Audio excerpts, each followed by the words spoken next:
Hello and welcome to my YouTube channel Inside with Dr. Kumar Saurav, where the fact meets perspective. साथियों, आज का हमारा विषय है भारतीय सिनेमा, इंडियन सिनेमा। इस विषय पे हम चर्चा क्यों कर रहे हैं? क्योंकि सिनेमा का इम्पैक्ट हमारे दिल दिमाग पे काफ़ी पड़ता है। इसलिए बहुत ज़रूरी होता है कि हम कौन सा सिनेमा देखने जा रहे हैं, क्या सिनेमा की दुनिया में चल रहा है, इस पर हम लोग विचार करेंगे। हम देखेंगे कि कैसे ये सिनेमा कभी एक ज़माने में मदर इंडिया जैसे लेजेंडरी मूवी बना करती थी और आज कैसे प्रोपेगेंडा बेस्ड मूवी धुरंधर जैसी बन रही है। क्यों ऐसा हुआ? क्या ऐसा कारण है कि आज आज बॉलीवुड में इतनी बड़ी क्राइसिस आ चुकी है? तो इस क्राइसिस को समझने के लिए हम इसकी शुरुआत से हम इसकी जर्नी को समझेंगे और समझेंगे कि कैसे ये यात्रा चल रही है। तो वीडियो के अंत तक ज़रूर बने रहें और लाइक करें, सब्सक्राइब करें। साथियों, बॉलीवुड का जो सफ़र है वह दादा साहेब फाल्के से शुरू होता है। दादा साहेब फाल्के जी, इन्हों कहा जाता है फादर ऑफ इंडियन सिनेमा। उन्होंने पहली मूवी जो बॉलीवुड की बनाई वो थी राजा हरीशचंद्र, जो कि 1913 में बना था और बिल्कुल साइलेंट मूवी थी। दादा साहेब फाल्के पुरस्कार भी दिया जाता है हिंदी सिनेमा में अच्छे काम करने पे। उसके लगभग 18 साल के बाद 1913 में बनी राजा हरिश्चंद्र और उसके 18 साल के बाद 1931 में बनी पहली बोलती मूवी आलम आरा, इसमें पहली बार आवाज़ का प्रयोग किया गया, एक मूवी बन के आई जिसमें आवाज़ और मूवी दोनों थी। यह कहानी एक राजा और उसके दो पत्नी के बीच में घूमती है। इसके डायरेक्टर थे अरदेश ईरानी। अरदेश ईरानी साहब इसके डायरेक्टर थे और इसमें एक्टिंग किया था मास्टर विट्ठल ने, जुबेदा ने और पृथ्वीराज कपूर ने। पृथ्वीराज कपूर जी, पहली हिंदी मूवी बोलती मूवी आलम आरा में पृथ्वीराज कपूर साहब की उपस्थिति थी। उसके बाद दौर शुरू होता है हमारे बॉलीवुड का गोल्डन एज, जो कि 1950 से 1960 के बीच में चलता है। इसे भारतीय सिनेमा का गोल्डन स्वर्ण काल कहा जाता है। उस जमाने के बहुत सारे लोग एक्टर और एक्ट्रेस, नेता, अभिनेता अभिनेत्री थी, जिसमें सबसे दो चार नाम मैं लूँगा। एक्टर में राज कपूर साहब, दिलीप कुमार साहब, देवानंद साहब का वो दौर था। और अगर एक्ट्रेस की बात करूँ तो नरगिस, मीना कुमारी, मधुबाला और नूतन का दौर था। उस दौर में सबसे जो बेहतरीन मूवी आई थी उसमें से एक मूवी थी मदर इंडिया, जिसमें नरगिस थी, सुनील दत्त थे, राजेंद्र कुमार थे और राजकुमार थे। ये मूवी आप जब देखेंगे तो समाज की जो आर्थिक व्यवस्था, सामाजिक व्यवस्था है उस पर फोकस करता है। गरीबी से कैसे लड़ते हैं, गरीब से लड़ती है एक माँ और अपने बच्चों को कैसे संभालती है, अपने परिवार को कैसे संभालती है, सेठ साहूकार के दबाव को कैसे झेलती है, इस सब को बड़ा बहुत ही एक अच्छा चलचित्रण किया गया है इस मूवी में। बहुत ही एक स्तंभ मूवी है मदर इंडिया। उसके बाद उस कालखंड में मूवी बनती है मुगले आजम। मुगले आजम आप जब देखेंगे तो आपको याद ही होगा, वो पृथ्वीराज चौहान है उसमें और सामने है दिलीप कुमार, और जो अनारकली को लेकर जो डायलॉग होता है, मुगले आजम उस जमाने की सबसे महंगी मूवी हुआ करती थी और उस जमाने में इंटरवल इसमें 2 बार हुआ करता था मुगले आजम में। मुगले आजम एक बेहतरीन कला का एक नमूना है भारतीय सिनेमा का। उसके बाद एक मूवी है और है जिसका मैं चर्चा करना चाहता हूँ, वो मूवी है प्यासा। प्यासा मूवी, प्यासा मूवी भी बहुत ही बेहतरीन मूवी है। प्यासा मूवी बेहतरीन मूवी है और प्यासा का मैं चर्चा इसलिए कर रहा हूँ कि इसमें एक बड़ी रोचक कहानी छिपी हुई है। प्यासा बनी 1957 में और इसमें मुख्य पात्र थे गुरुदत्त, माला सिन्हा, वहीदा रहमान और जॉनी वाकर। जॉनी वाकर वही सर जो मेरा चकराए वाले जॉनी वाकर साहब। इस मूवी में गुरुदत्त साहब डायरेक्टर भी थे और एक्टर भी थे। गुरुदत्त साहब जो जो पात्र निभा रहे थे उस पात्र का नाम था विजय। विजय जो है एक माला नाम की लड़की को, माला सिन्हा जी को प्रेम करते हैं, उनकी गर्लफ्रेंड होती है। उसको रिझाने के लिए, उनको मनाने के लिए, अपना प्रेम प्रदर्शित करने के लिए वो एक कोठे पे काम करने वाली एक लड़की जिसका नाम गुलाबो होता है, जिसका जिसका अदा कर रहे हैं रोल वहीदा रहमान साहिबा। वो वहीदा रहमान जो होती हैं, गुलाबो जो होती हैं, वो काफ़ी इंस्पायर्ड करती हैं विजय को कि तुम क्या शायरी करोगे, कैसे लिखोगे, कैसे उसकी प्रशंसा करोगी माला को, तुम अपने गर्लफ्रेंड को। तो ये इस तरह की कहानी थी। बताना मैं इसलिए चाहता हूँ, चर्चा करना चाहता हूँ कि जो विजय का जो रोल है, विजय का जो गुरुदत्त साहब ने निभाया था, वो रोल गुरुदत्त साहब ने दिलीप कुमार साहब को ऑफ़र किया था और दिलीप कुमार साहब ने उस समय 1957 में, उस समय दिलीप कुमार साहब ने इस रोल को रिजेक्ट कर दिया था, रिफ्यूज़ कर दिया था। क्यों? क्योंकि 1955 में एक मूवी आई थी देवदास, नाम तो सुना ही होगा। तो देवदास 1955 में आई, प्यासा 1957 में आई, है ना? अंतर है, पहले देवदास आया। तो देवदास में भी जो रोल था उनका कुछ इसी तरह का था। कहानी आप गौर करेंगे तो चंद्रमुखी है, पारो है और देवदास है। तो ये रोल इन्होंने रिजेक्ट कर दिया दिलीप कुमार साहब ने, यह कहते हुए कि हमने ऐसी मूवी बनाई है जो कि मिलता-जुलता है कहानी, 1955 में बनाई, इसलिए मैं इसको नहीं बनाऊँगा।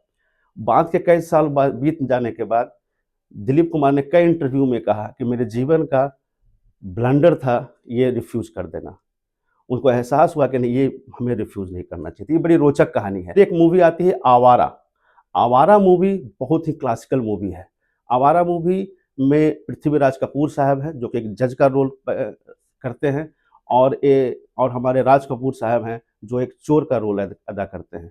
उस पूरे कॉमेडी को देखेंगे, वो जब चोरी करता है तो समाज के हर आईने को दिखलाता है और उसके बाद वो वो उनकी जो एक्टिंग होती है बिल्कुल चार्ली चैपलिन से मिलता-जुलता होता है ना? तो ये भी मूवी बहुत देखने का बने बहुत ही अच्छी मूवी है ये। अब जो दौर अब आगे समय की घड़ी बढ़ती है और आता है 1970 से 1980 का दौर। यह वही दौर है जब हमारे यंग मैन का ज़माना हुआ करता था।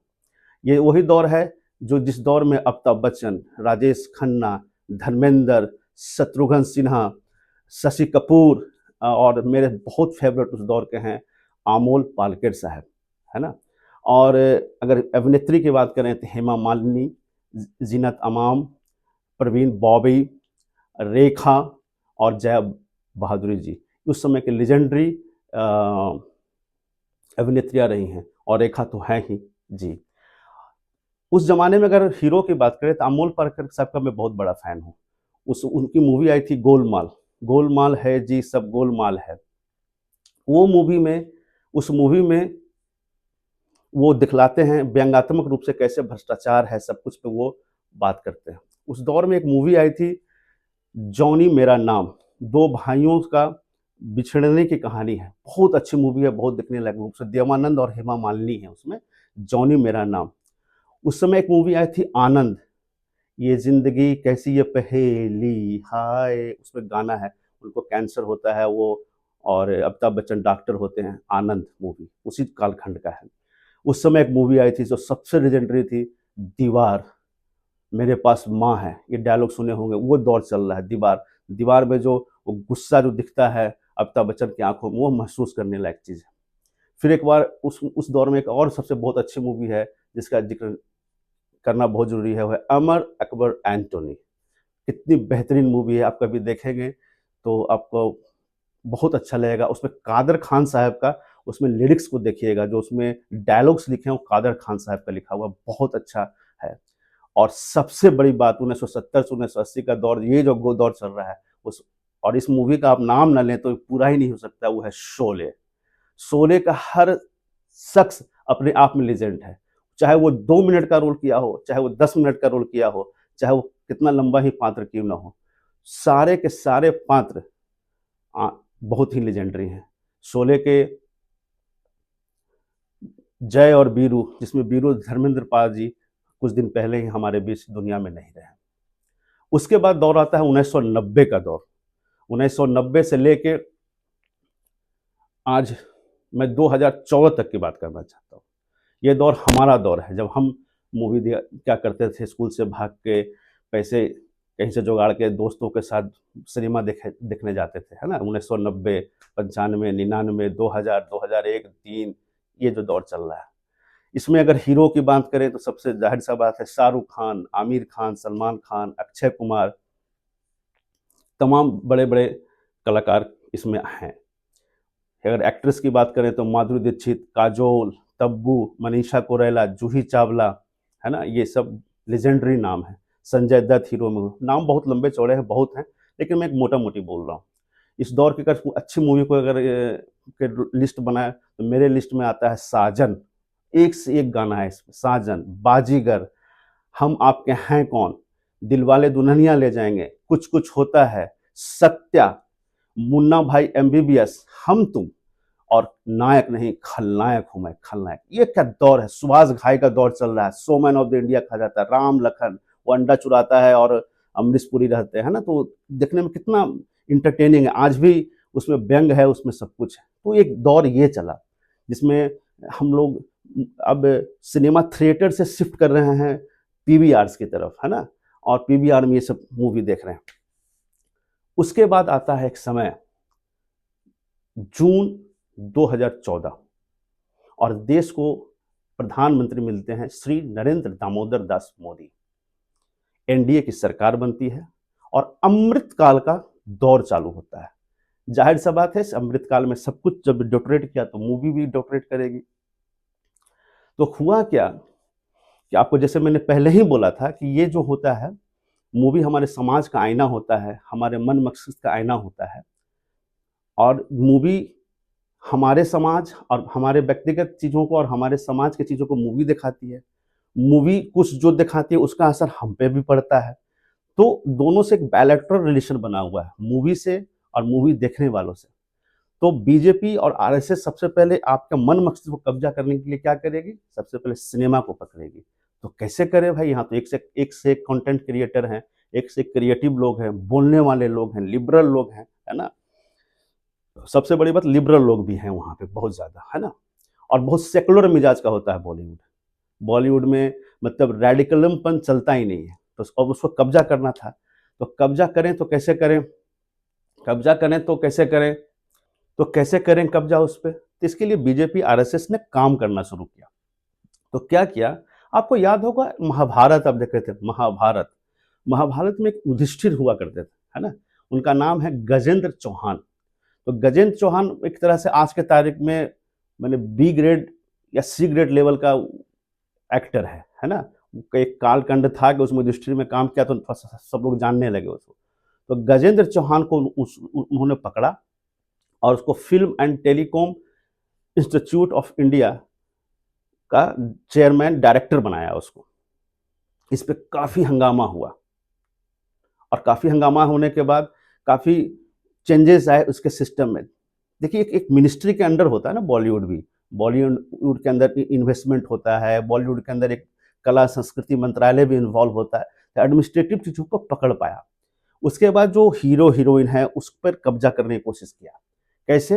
जैसे कि मान लीजिए किसी का ईडी का कोई मामला बनता है, उससे दबाव ले लिया। कुछ लोग हैं कि साइकोलॉजिकली बीजेपी आरएसएस से जुड़े हुए हैं, तो उससे काम ले लिया। किसी को कोई बहुत सारा ड्रग्स फ्रग्स का मामला होता है, कुछ पेंच फंसा हुआ है, वहाँ से कंट्रोल कर लिया। मतलब उसको जो साम दंड भेद से बॉलीवुड को पहले कब्जा किया इन्होंने। आप देखे होंगे इस कब्जा के सीरीज में शाहरुख खान के बेटा को भी अरेस्ट किया गया, उसके बारे में बहुत किया गया, और बाद में वो लड़का बिल्कुल छूट गया, इनोसेंट निकला। तो इस तरह से करके बॉलीवुड पे पूरा कब्जा किया गया। उसके बाद क्या हुआ? उसके बाद तब आया आपके पास Kashmiri files, sorry Kashmiri files. फिर आपके पास क्या आया? एनिमल। फिर आपके पास क्या आया? केरला स्टोरी। फिर आपके पास क्या आया? आदि पुरुष। फिर आपके पास क्या आया? पीएम नरेंद्र मोदी। फिर आपके पास क्या आया? सैयारा। फिर आपके पास क्या आया? धुरंधर। इस सभी मूवियों को देखने के बाद आपके मस्तिष्क पर क्या प्रभाव पड़ता है, कभी आपने सोचा है? कभी आपने सोचा है कि इस तरह के मूवी देखने के बाद आपके बच्चे के मूवी इन सब को देखे तो उसके ऊपर क्या प्रभाव आएगा? क्यों? क्योंकि ये प्रभाव देना चाहता है बॉलीवुड आपको, ताकि आप नफरत से भरे रहें, एक खास समुदाय के प्रति नफरत रखें, आपके अंदर एक हिंसात्मक चीज बनी रहे, आपके दिमाग में चले। पहले क्या मूवी बन रही थी? साजन, डीडीएलजी, हम आपके हैं कौन, मदर इंडिया। कहाँ मदर इंडिया, कहाँ धुरंधर। ये सब प्रोपेगेंडा मूवी, फूहड़ मूवी बननी शुरू हो गई। इसलिए साथियों, मैं इतना ही कहना चाहता हूँ कि फ़िल्म वगैरह को भी हम लोग सिलेक्टिवली अब समझना पड़ेगा, चीज़ों को समझना पड़ेगा। और मैं बड़े-बड़े कलाकार जैसे कि शाहरुख खान साहब हैं, जावेद अख्तर साहब हैं, इन तमाम लोगों से मैं गुज़ारिश करता हूँ कि आप लोग अब आगे आएँ, खुल के मूवी बनाएँ। बहुत अफ़सोस होता है, ए आर रहमान जैसे म्यूजिक डायरेक्टर, उन्होंने एक इंटरव्यू में कहा कि अब बॉलीवुड पहले वाला बॉलीवुड नहीं रहा, काम मुझे नहीं मिलता क्योंकि मैं एक मुसलमान हूँ। ऐसा कभी आज तक, इस तरह की बातें आज तक पूरे बॉलीवुड में नहीं हुआ है। तो ये डोटरेट कर रही है चीज़ें। हमें बहुत सजग रहना होगा, हमें हमें आशा रखना चाहिए तमाम इन बॉलीवुड के बड़े-बड़े कलाकार, डायरेक्टर, प्रोड्यूसर को कि वो खुल के सामने आएँ और अपनी अच्छी मूवीज़ बनाएँ, जो समाज में चल रहा है उसके बारे में अच्छी मूवी बनाएँ। आशा करता हूँ कि ये वीडियो आप लोग को बहुत ही अच्छा लगा होगा। कैसा लगा आपका वीडियो? इसके लिए ज़रूर कमेंट करें, सब्सक्राइब करें। मिलते हैं अगले वीडियो में। जय हिंद।